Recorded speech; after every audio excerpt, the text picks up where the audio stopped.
Vamos a abrir nuestra Biblia y vamos a leer 2 Corintios, capítulo 1, y vamos a leer del versículo 1 al versículo 11. Repito, 2 Corintios, capítulo 1, versículo del 1 al 11. Vamos a leerla en Reina Valera, pero durante la enseñanza voy a estar tocando la versión PDT y en algún momento la versión Reina Valera. ¿Listo? Entonces, ¿con qué propósito? Para que usted no se distraiga y de pronto, sino que esté ahí atento. ¿Listo? ¿Están conmigo? Bueno. Nos ponemos en pie. Vamos a leer la palabra del Señor.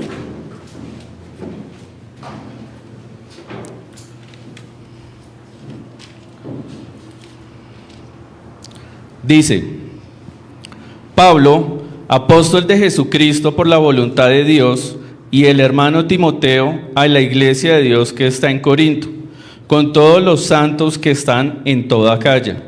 Gracia y paz a vosotros, de Dios nuestro Padre y del Señor Jesucristo. Bendito sea el Dios y Padre nuestro Señor Jesucristo, Padre de misericordia y Dios de toda consolación, el cual nos consuela en todas nuestras tribulaciones, para que podamos también nosotros consolar a los que están en cualquier tribulación, por medio de la consolación con que nosotros somos consolados por Dios. Porque de la manera que abundan en nosotros las aflicciones de Cristo, así abunda también por el mismo Cristo nuestra consolación. Pero si somos atribulados, es para vuestra consolación y salvación, o si somos consolados, es para vuestra consolación y salvación, la cual se opera en el sufrir las mismas aflicciones que nosotros también padecemos. Y nuestra esperanza respecto de vosotros es firme, pues sabemos que así como sois compañeros en las aflicciones, también lo sois en la consolación. Porque, hermanos, no queremos que ignoréis acerca de nuestra tribulación que nos sobrevino en Asia, pues fuimos abrumados sobremanera más allá de nuestras fuerzas, de tal modo que aún perdimos la esperanza de conservar la vida. Pero tuvimos en nosotros mismos sentencia de muerte, para que no confiásemos en nosotros mismos, sino en Dios que resucita a los muertos, el cual nos libró y nos libra, y en quien esperamos que aún nos librará de tan grande muerte, cooperando también vosotros a favor nuestro con la oración, para que por muchas personas sean dadas gracias a favor nuestro por el don concedido a nosotros por medio de muchos. Amén. ¿Pueden sentarse?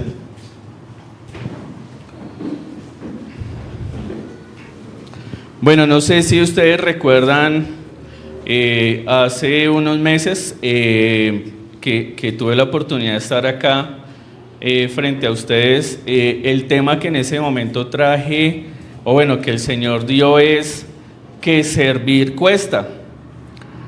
Y no es que nosotros cojamos o escojamos un tema de pronto en esta secuencia que llevamos de Corintios, pero coincidencialmente este pasaje me está llevando a tocar algo importante que hoy el Señor quiere para cada uno de ustedes.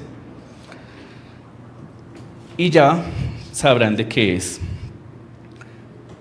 Dice el versículo 1, y dice: cordial saludo a la iglesia de Dios que está en Corinto, y a todo el pueblo santo de la provincia de Acaya, de parte de Pablo, apóstol de Jesucristo por voluntad de Dios, y de Timoteo, nuestro hermano. Esta es versión PDT.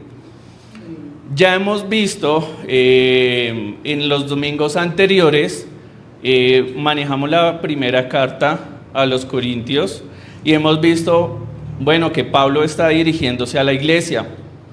Aquí, esto lo vamos a encontrar en Hechos, por eso hacemos la invitación al grupo que tenemos con la pastora Jackie al estudio de Hechos, es porque ahí vemos ese mover de la iglesia primitiva, y en ello vemos cómo Pablo y las demás personas que hicieron parte de ese nacimiento de la iglesia estuvieron en ese recorrido. Aquí Pablo dice, la parte histórica, ya estaba terminando su segundo viaje.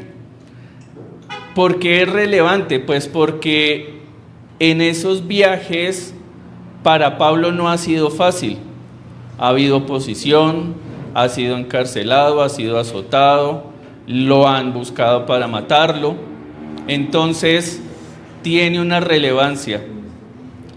Ahora, aquí está hablando ya de otra persona que se menciona a partir de esta carta, y es de Timoteo. ¿Quién es Timoteo? Vamos a ir a Hechos, capítulo 16, y vamos a leer el versículo 1 y el versículo 2. Voy a leerlo acá en la versión que tengo acá. Dice: después llegó a Derbe y a Listra, y he aquí, había allí cierto discípulo llamado Timoteo, hijo de una mujer judía creyente, pero de padre griego, y daban buen testimonio de él los hermanos que estaban en Listra y en Iconio. ¿Qué nos muestra? Que esta persona, Timoteo, era una persona que tenía una buena reputación. Hoy en día, ¿quién es una persona de buena reputación? ¿Qué creen ustedes? ¿Una persona que es famosa, que es conocida? ¿Cierto?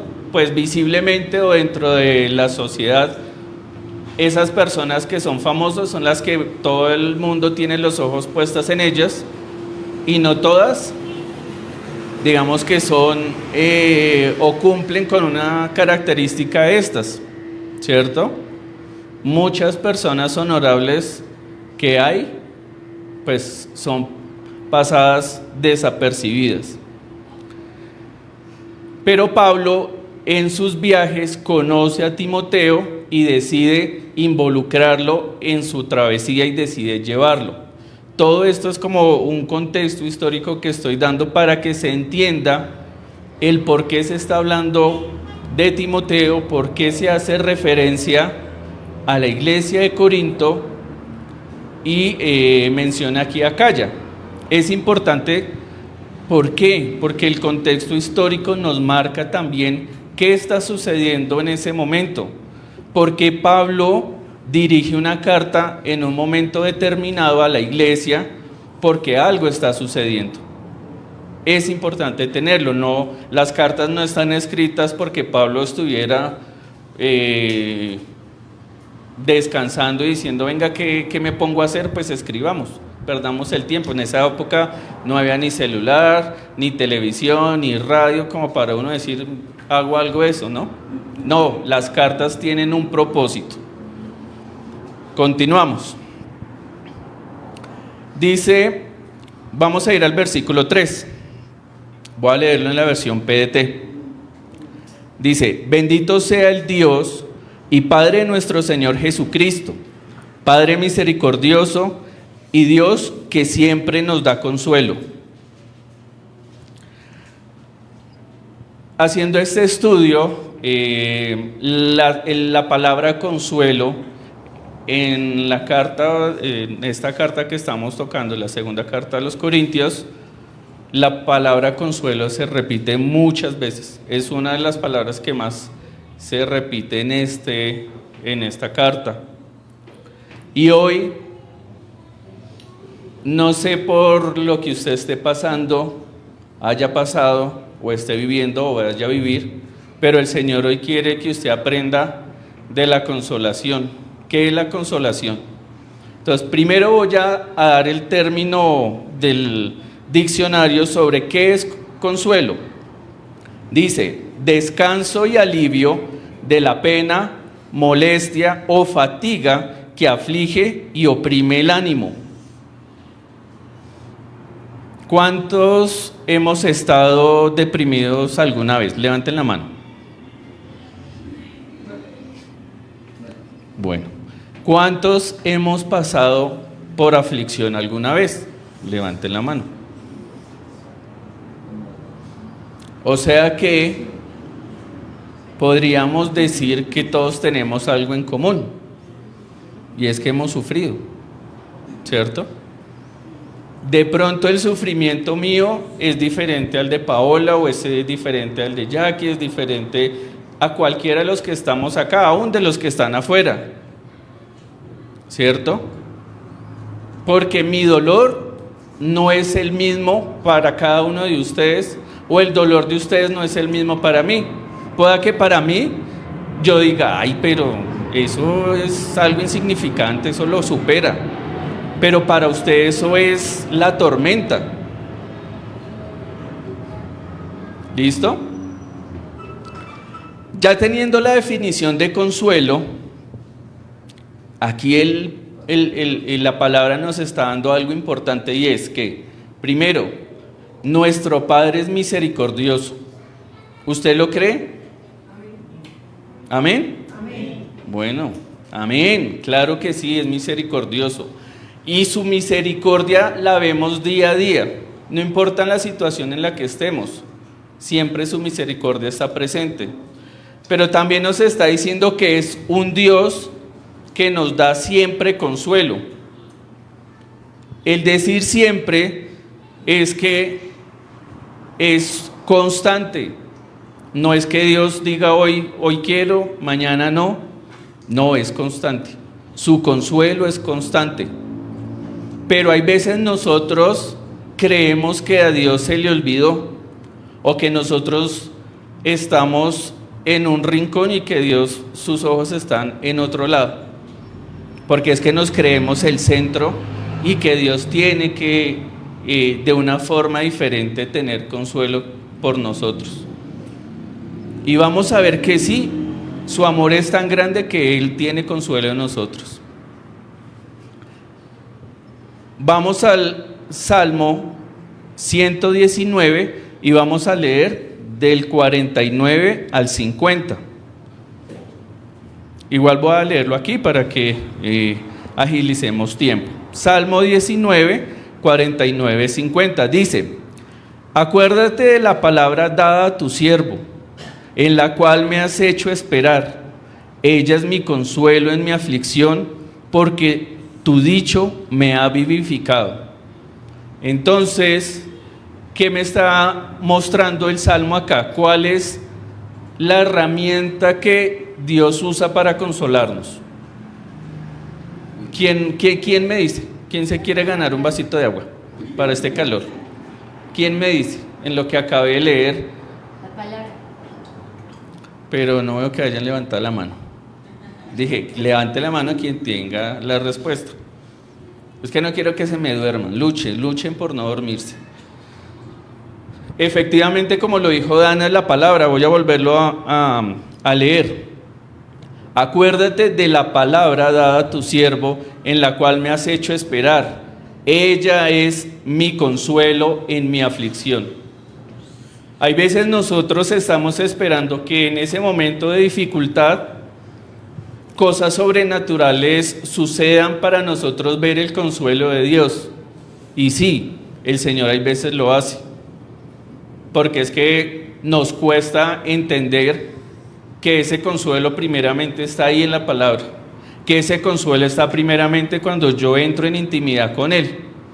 Pero como cuando estamos en aflicción, hay veces nos olvidamos que solamente en ese momento de intimidad con Él es que podemos recibirla, y lo que hacemos es salir a buscar consuelo. Y aquí entonces quiero que ustedes se pregunten hoy, ¿cómo es el consuelo que me da el mundo? ¿Cómo es el consuelo que me da Dios? Cuando yo estaba en el mundo, bueno, sigo en el mundo, pero la palabra dice, estamos en el mundo, pero ya no somos de este mundo, ¿cierto? Pero cuando no conocía al Señor, las tribulaciones o llamémoslo problemas o circunstancias que pasaban en mi vida, ¿cómo las solucionaba yo? Pues como el mundo lo enseña, tomando, unos consumiendo droga, unos fumando, unos jugando, o sea, juegos de azar o diferentes juegos, con mujeres, con hombres, etcétera, etcétera, etcétera. Y como hoy lo está vendiendo el mundo, todos con todos. Y todo es permitido. Ese es el consuelo que el mundo hoy está entregando. Por ejemplo, no sé si ustedes conozcan el mundo de los jugadores de videojuegos o los gamers. Su mayor tiempo es metidos en una consola, metidos en torneos y demás, aislados del mundo. Ese es un tipo de consuelo. Otros son los que están en el mundo dando espectáculos y demás, y que van a ese tipo de espectáculos. Ese es otro tipo de consuelo. Pero ¿cuál es el consuelo que Dios nos da?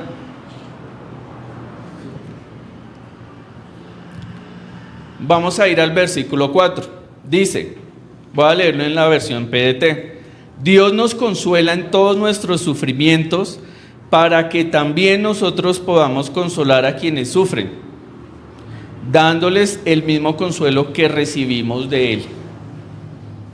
¿Alguno de ustedes, levanten la mano si ha sido así, alguno de ustedes se ha quebrado alguna vez un hueso? Linda, la pastora, Dani, ¿nadie más? Pero sin miedo, sin miedo. Bueno, ¿les dolió? Creo que sí, ¿cierto? ¿Por qué digo creo? Porque a mí no me ha pasado. Entonces yo desconozco si duele o no duele. Creo yo, y por lo que veo, que duele. Pero yo no le puedo decir a alguien que si viniera ahorita en muletas, decirle, uy, sé lo que siente, sé por lo que está pasando. No. ¿Puedo hablar de ello si no lo he vivido? Mientras que ustedes, los que sí pudieron haber tenido una fractura, cuando vean a alguien enyesado van a decir, ¡y pobrecito, yo sé lo que se siente!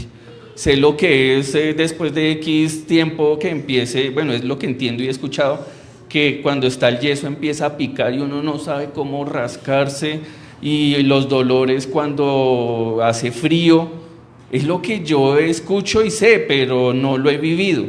Pero el que lo ha vivido sí va a poder decir, sé lo que se siente. Asimismo nos pasan las aflicciones en nuestra vida de fe. Yo no puedo ir a consolar a alguien si yo no he pasado por ello. Pero tan bonito es el Señor que nos lleva a vivir eso para poder ir a consolar al que está pasando o va a pasar por una aflicción. Podríamos decir, Dios es malo. ¿Cómo nos hace vivir algo así? ¿En serio Dios es malo? Vamos a mirar más adelante. Acá tenemos un doctor que se está ahí durmiendo. Claro, está trasnochado porque viene de turno. ¡Ay! Ya todos voltean a mirar, ya saben quién es. Si no existiera la enfermedad, ¿existirían los medicamentos para en contra de esas enfermedades? No, ¿cierto? Quiere decir, si traemos esto a nuestro contexto de lo que estamos hablando, que la tribulación es necesaria para el consuelo, o el consuelo para la tribulación, van de la mano. Yo no puedo decir que haya tribulación y dejar el consuelo a un lado. Pero si no hay tribulación, ¿habrá consuelo? No, ¿cierto? Necesitamos de ambos. Y la palabra nos dice, repito versículo 4, Dios nos consuela en todos nuestros sufrimientos. Algunos podemos pensar solo en algunos. O sea, Dios solamente me consuela cuando me pasa una calamidad o algo, pero en algo muy grande no, porque me olvidó o porque me está castigando, porque podemos pensarlo. Luche por no dejarse dormir, escuche la palabra. Pero dice que en todos nuestros sufrimientos, para que también nosotros podamos consolar a quienes sufren. Levanten la mano, ¿cuál de ustedes ha ido a consolar a alguien en una situación por la cual usted ya ha pasado? 2, 3, 4, bien. ¿Y ustedes han ido a hacerlo con temor o seguros de lo que están haciendo porque ya vivieron ese momento? Seguros, ¿cierto? Ok.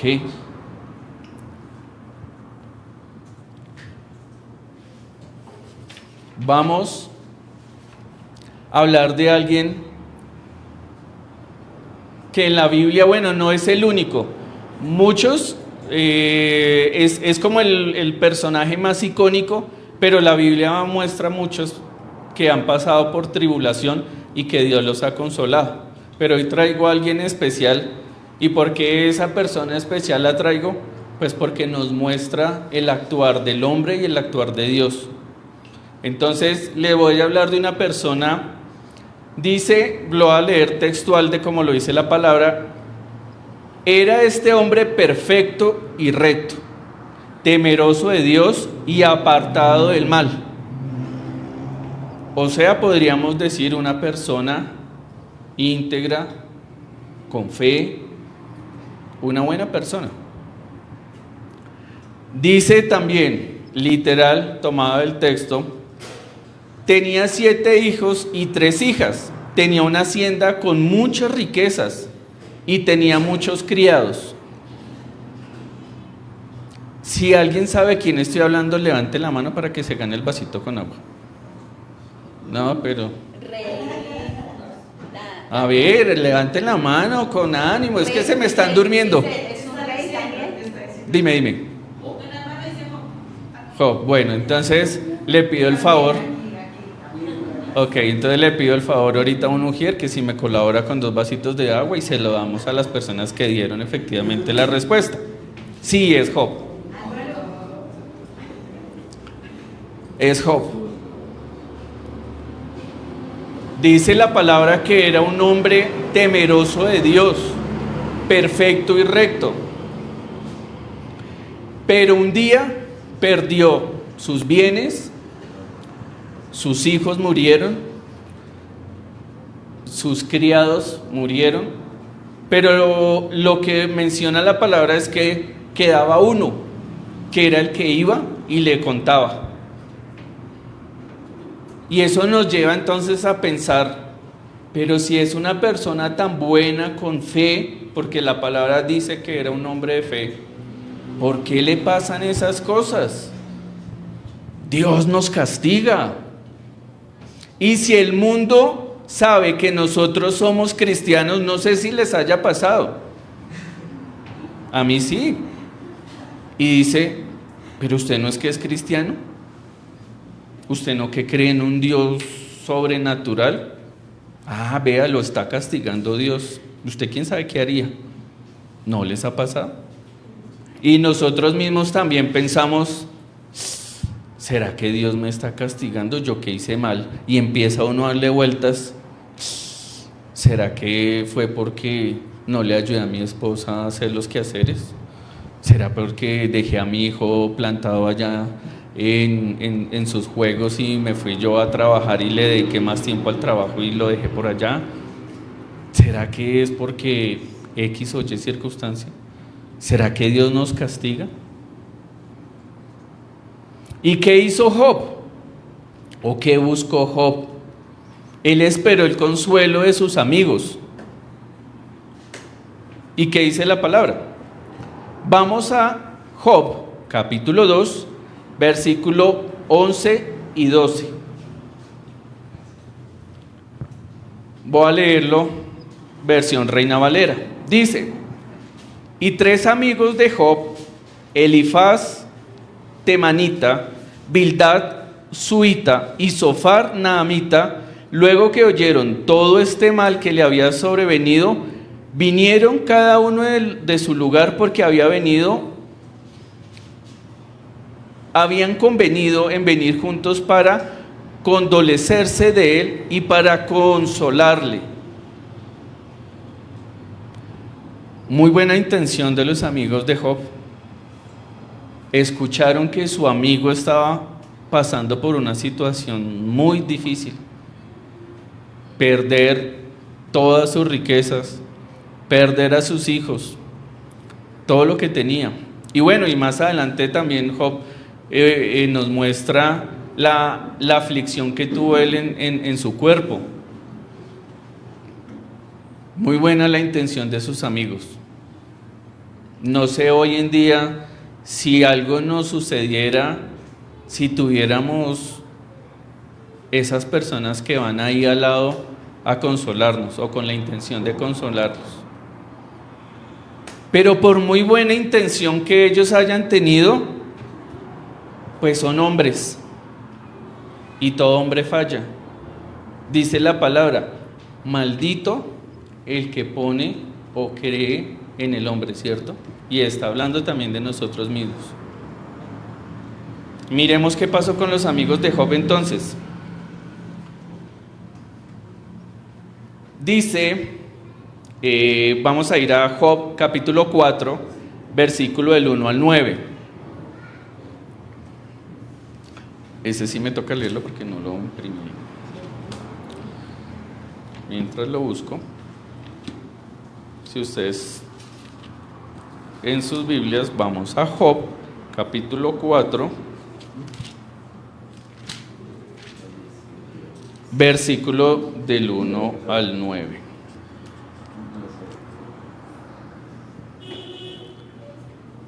Dice, entonces respondió Elifaz temanita, o sea, uno de los amigos. Aquí ya ha pasado un poco más de tiempo, ellos han estado con Job, han visto lo que ha sucedido y recuerden, su intención era ir a consolar a Job. Pero ¿qué pasó acá? Y ha pasado el tiempo y dice, si probaremos a hablarte, te será molesto, pero ¿quién podrá detener las palabras? He aquí, tú enseñabas a muchos y fortalecías las manos débiles. Al que tropezaba enderezaban tus palabras y esforzabas las rodillas que decaían. O sea, yo le está diciendo a Job, tú que eras esa persona que predicaba el evangelio, que estaba consolando a los hermanos, que ibas y orabas por los hermanos, que eras tan piadoso. Mas ahora que el mal ha venido sobre ti, te desalientas.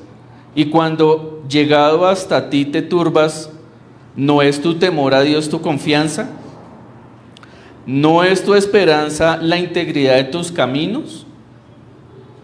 Recapacita ahora, ¿qué inocente se ha perdido? ¿Y en dónde han sido destruidos los rectos?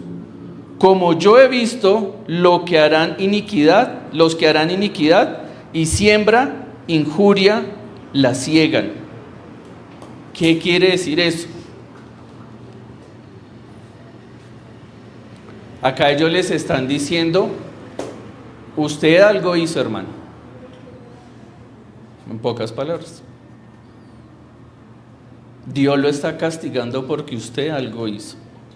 Usted que era el que era bueno, algo hizo y Dios lo está castigando. Valiente consuelo. Que sean esas personas que creemos vienen a consolarnos cuando empiezan a recriminar y a decirnos, pero es que seguro eso le está pasando porque usted algo hizo, o sea, eso es consecuencia de lo que usted hizo. No, pues si ese es el consuelo, pues gracias. Como dice el dicho, que ponen el dedo sobre la llaga. Ese es el consuelo que el mundo nos da. Y tristemente es el consuelo que hoy la iglesia está dando. Porque vemos que en la misma iglesia nuestros mismos hermanos vienen a ultrajarnos emocional, mentalmente, y ese consuelo, esa intención inicial quedó a un lado. Ahí sí, como dice el dicho coloquial, le salía de ver. Debemos poner nuestros ojos en el hombre, en esos buenos amigos o en esas buenas personas.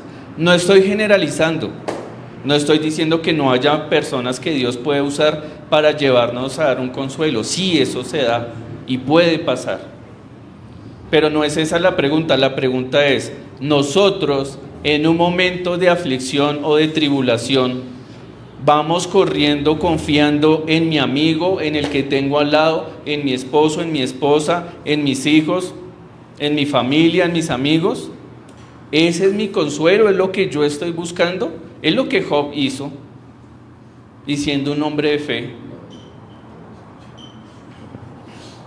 Volvamos al texto principal de 2 Corintios. Vamos a leer el versículo 5, 6 y 7. Voy a leerlo en la versión PDT. Dice: así como compartimos los enormes sufrimientos de Cristo, podemos compartir con otros el consuelo que Él nos da. Si sufrimos, es para el consuelo y la salvación de todos ustedes. Igualmente, si tenemos consuelo, es para consolarlos y darles fortaleza para enfrentar con paciencia los mismos sufrimientos que tenemos nosotros. Confiamos totalmente en ustedes porque sabemos que así como comparten nuestro sufrimiento, también comparten nuestro consuelo. Es lo que Pablo le está diciendo a la iglesia de Corinto. O sea, quiere decir, Pablo ahí es el que le está diciendo, yo sé que ustedes, como son también compañeros de lucha, de batalla, de esas consolación, de esas tribulaciones, también van a recibir consuelo. Es lo que Pablo les está dando como aliento a la iglesia de Corinto. Pero fijémonos en algo, dice, así como compartimos los enormes sufrimientos de Cristo, podemos compartir con otros el consuelo que Él nos da.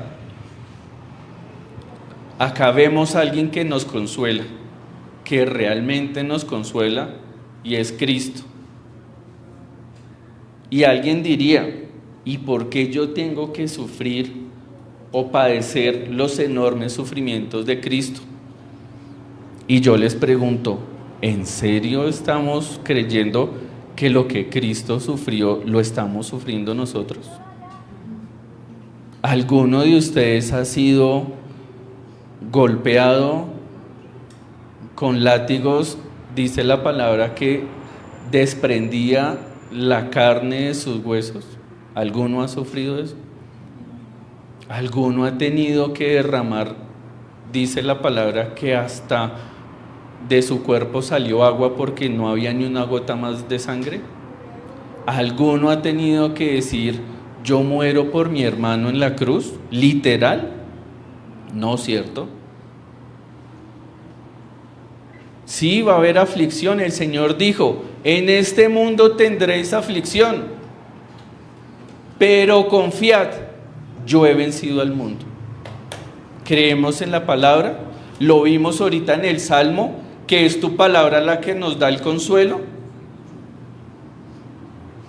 Ay, no, es que eso solo aplica a Pablo, o a Pedro, o a Juan, o a Esteban, o a esas personas importantes que leemos en la Biblia, a este mismo Job. Pero yo no, a mí no aplica eso. Pues déjeme decirle, sí. Porque si usted hoy está acá, es porque cree que lo que está en esta Biblia, en esta palabra, es la palabra de Dios. Usted podría estar en ciclovía, viendo televisión, aún haciendo parte de la marcha que está hoy llevándose a cabo. Pero usted decidió estar acá. A no ser que haya dicho, venga, hoy estoy desparchado, ¿qué hago? Vámonos para la iglesia, que allá recibo pan, me dan tinto, hablo con las personas. Bueno, y si es así, ay, no importa, porque dice la palabra que ella no vuelve vacía. Algo va a quedar, y en algún momento el Señor quebrará esa dureza de corazón. Ojo, yo sé que el Señor a alguien le está hablando, ojo. Porque es que cuando somos soberbios y cuando no nos gusta o queremos hacer nuestra voluntad, el Señor dice, así no es. Y quiebra ese corazón endurecido. Y ahí sí decimos, oh Señor, ¿dónde estás? ¿No fue lo que le pasó a Job? Job no perdió todo, creyendo que era intocable. Y aún Job renegó en algún momento, no maldijo, porque en la lectura la esposa le dijo, maldiga a Dios y muérase. Lo podríamos decir hoy en esas personas que nos dicen, ¿y ese es su Dios en el que usted cree? A mí no me pasa nada y yo no creo en Dios. A mí me da súper bien. Tengo riqueza, me va bien, pues sí, me duele una que otra cosa o tengo algún problema, pero yo lo soluciono y no necesito a ese Dios. ¿No es eso lo que el mundo nos lleva hoy? Ahora pregunto, ¿en las iglesias hoy están hablando de ello? ¿O están hablando de lo que ustedes generalizados, incluyéndome, como cristianos, queremos escuchar? Yo voy a una iglesia o una mega iglesia a escuchar que voy a ser próspero, que todo va a estar bien, que Dios nos ama, que todo es color de rosa. Sí, que pueden haber momentos de dificultad, pero todo va a estar bien. O venimos porque con orgullo puedo decir, sin decir que esta sea la iglesia perfecta, no, porque es una iglesia de hombres. Y el que está acá de pie es igual de pecador, vaso de barro soy. Pero ustedes, de algo que sí les puedo dar garantía, es que aquí no se va a predicar de lo que el mundo quiere. Y nos criticarán, y lo hacen. Nos critican porque decimos A, porque decimos B, porque predicamos esto, porque predicamos lo otro, porque tocamos panderetas. En Hechos, cuando los discípulos estaban llevando la palabra,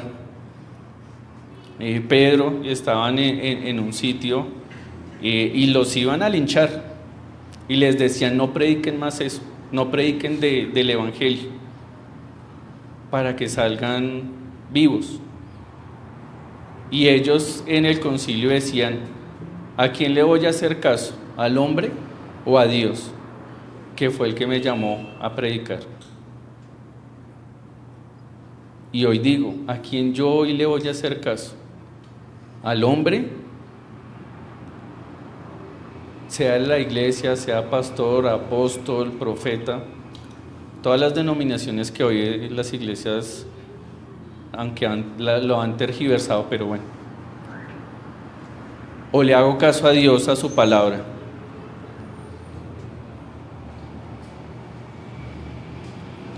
Dice Job, capítulo 41, versículos del 1 al 6. Vamos ahí a Job, capítulo 41, del 1 al 6.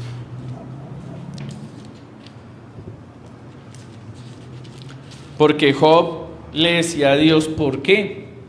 Y no sé si a ustedes les haya pasado o les vaya a pasar, que en algún momento de esa tribulación, de esa dificultad, creemos nosotros ser más sabios que Dios. Creemos nosotros tener las respuestas, porque es que nosotros sabemos. Pero ¿por qué me sucede esto? Es que yo no debería estar pasando por esto. Es que somos más inteligentes que Dios. El hombre es el centro de la creación. ¿No es así? ¿No es lo que se enseña hoy?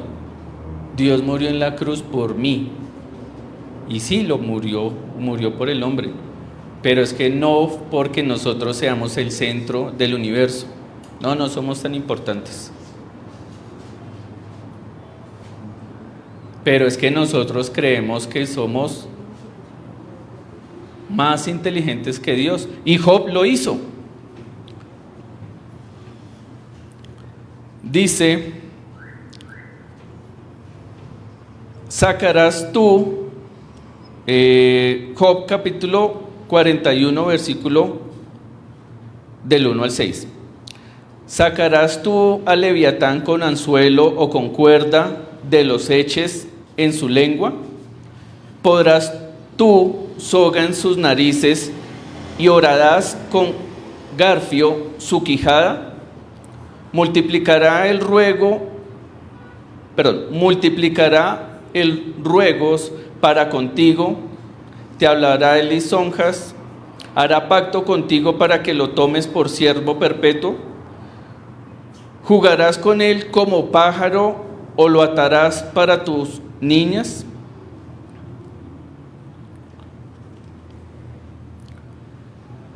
¿Harán de él banquete los compañeros?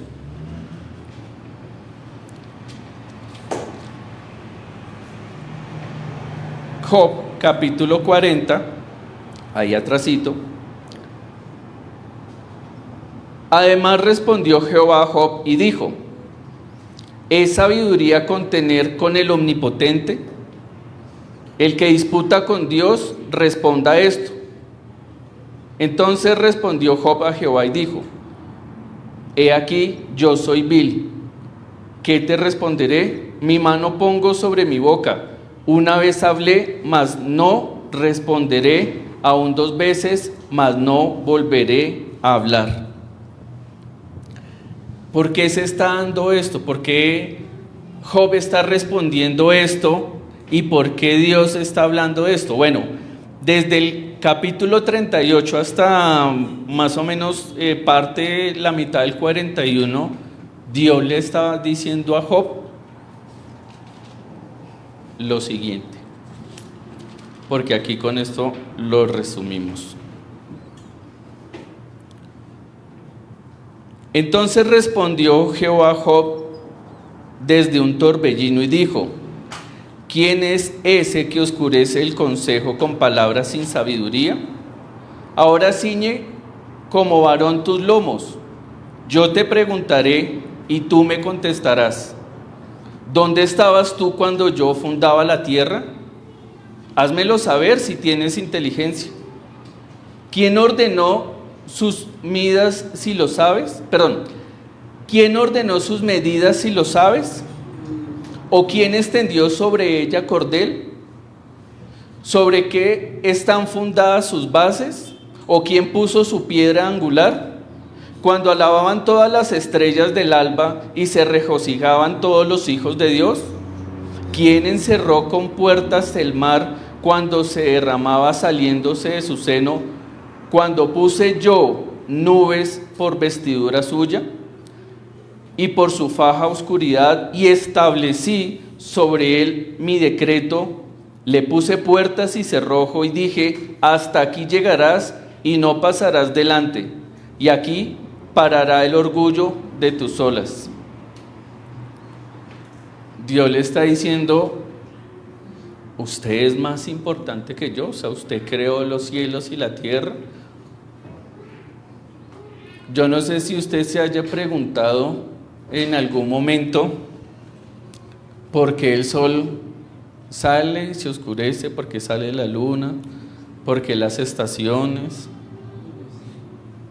No es porque sí, porque desde el inicio Dios así lo estableció.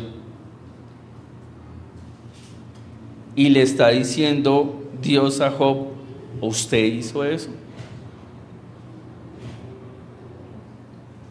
Entonces, cuando estamos pasando por un momento de aflicción o de tempestad, nuestra posición ¿cuál va a ser? ¿Renegar de Dios? ¿Pelearle a Dios? Humanamente no vamos a poder entender Dios qué está haciendo con esta situación, pero hoy lo estamos viendo en su palabra, que dice que ese sufrimiento es para compartir con otros, es necesario. Si de pronto usted creía que el evangelio es para de sufrir como lo venden afuera, hoy le digo no, está en el lugar equivocado. Es necesario, no es, ¿será que yo me salvo? ¿Será que pronto el Señor no me mira y paso ahí por el ladito y Él no se da cuenta y nunca sufro? Pues no. Así parezca que Dios se ha olvidado de nosotros, no. En alguna oportunidad yo escuchaba de circunstancias difíciles que se le pasaba a gente que tenía a mi alrededor en la iglesia. Y yo decía, pero ¿por qué les pasa eso a ellos y a mí no me ha pasado? Ay, importante. Dios me ama mucho porque, vea, no me ha pasado nada. Pues, ay, lo típico del diario vivir. Pero hay una aflicción así como la que yo veía que le pasaba a esas personas, yo decía, no, bueno, algo estaré haciendo bien, que Dios no se ha fijado en mí y voy ahí bien. Un día le dije al Señor, quiero agradarte,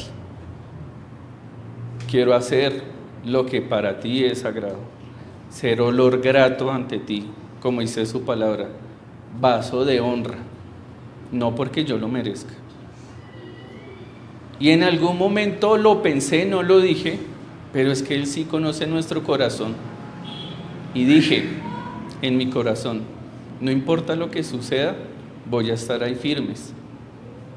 Y el Señor me dijo, ¿en serio vas a estar firmes? Y como Job. En octubre del año pasado, después de que en mi corazón había salido eso, tuve una parálisis en el lado izquierdo de la cara. En octubre.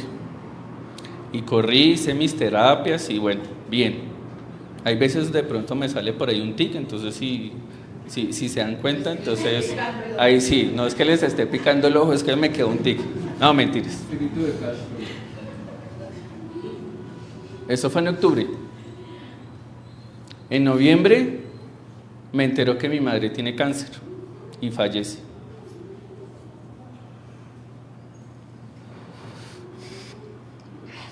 En diciembre mi hijo muere. Murió mi hijo de 16 años por una enfermedad que tenía, entre comillas, estable.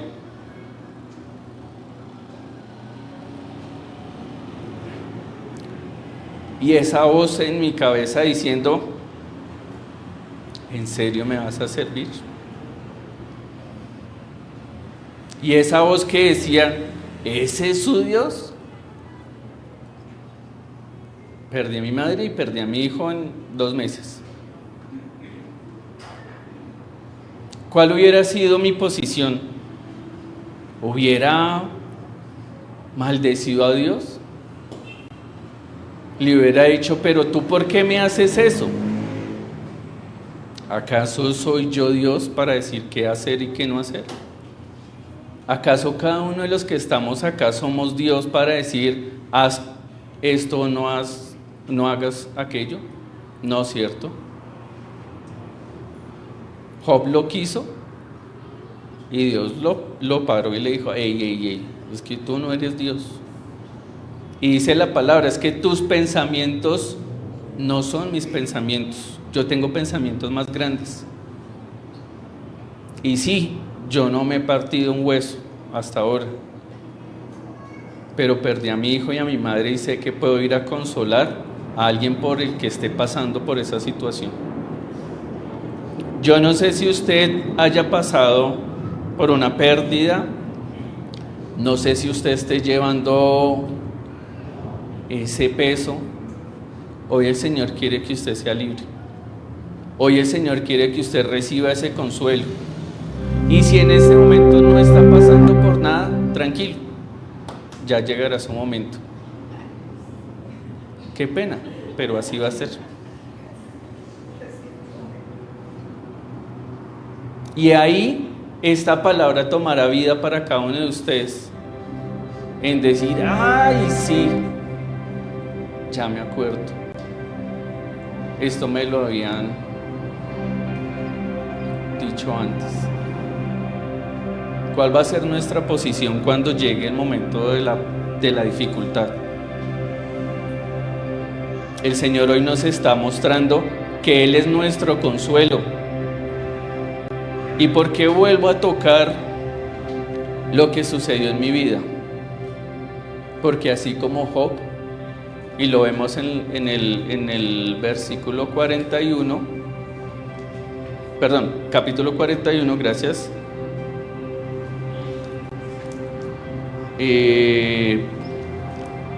Capítulo 42, versículo 10, y dice: y quitó Jehová la aflicción de Job cuando él hubo orado por sus amigos, y aumentó el doble todas las cosas que había sido de Job. La tribulación es necesaria, sí, pero está el consuelo, y el consuelo trae restauración. Y el Señor ha restaurado y ha cambiado esa aflicción, ese dolor por gozo. El viernes de la semana pasada nos enteramos que mi esposa y yo estamos esperando bebé. ¿Y por qué lo menciono? Porque es un milagro. ¿Son dos? No sabemos. ¿Por qué digo que es un milagro? Porque yo hace 15 años me operé para no tener más bebés.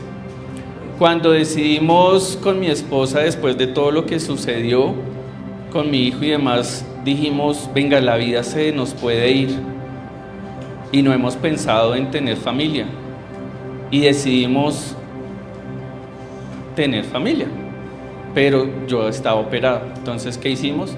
Bueno, fui a donde un médico, me hice la reversión de la cirugía, y el médico dijo, entre 6, 8, 9 meses puede durar todo el proceso para que podamos decir si la cirugía fue exitosa o no. En menos de 3 meses, digamos que lo mínimo son 3 meses en que el cuerpo y los conductos empiezan a tener nuevamente funcionamiento. Como mi cirugía había sido de más de 15 años, la probabilidad era de menos del 40%.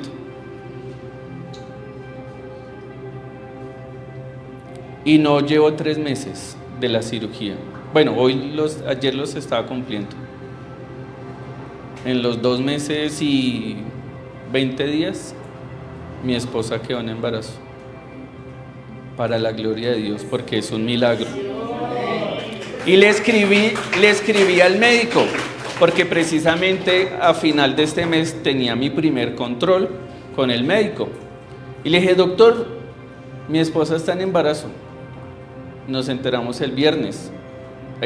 Nos vemos a final de mes para el control. Me dijo, ¿ya qué control? Ya, disfrútelo, bendiciones. Dios puede restaurar.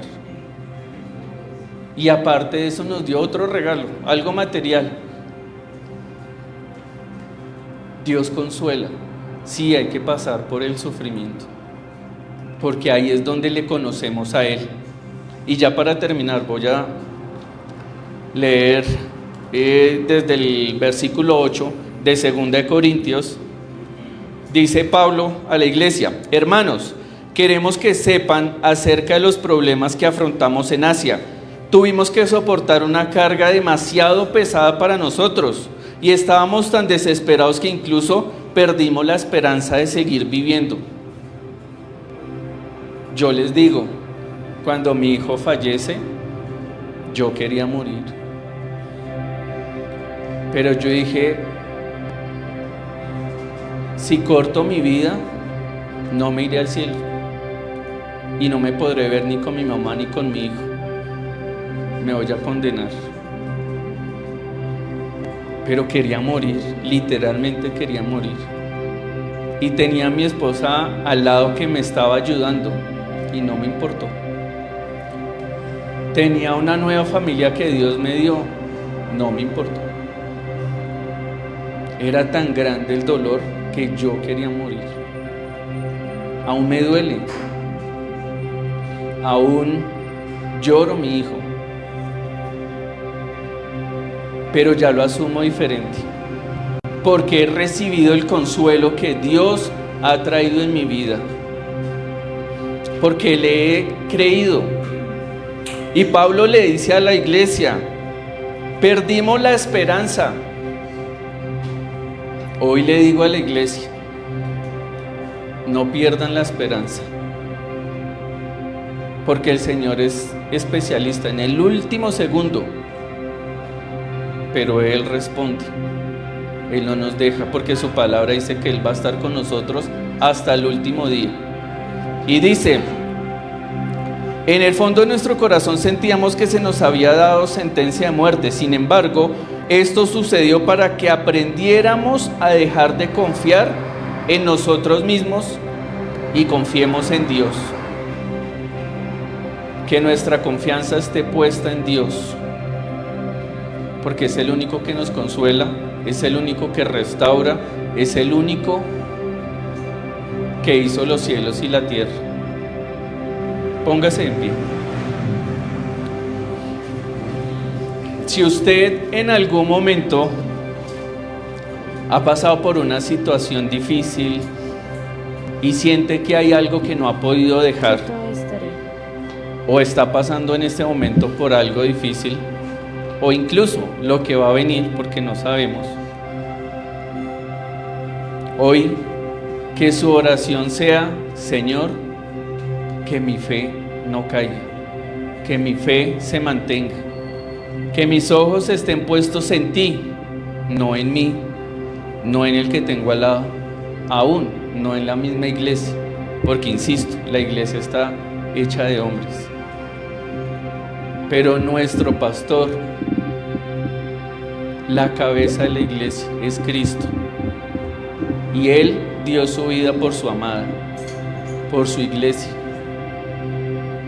Y todos hemos de creer en esa. Esa es su promesa.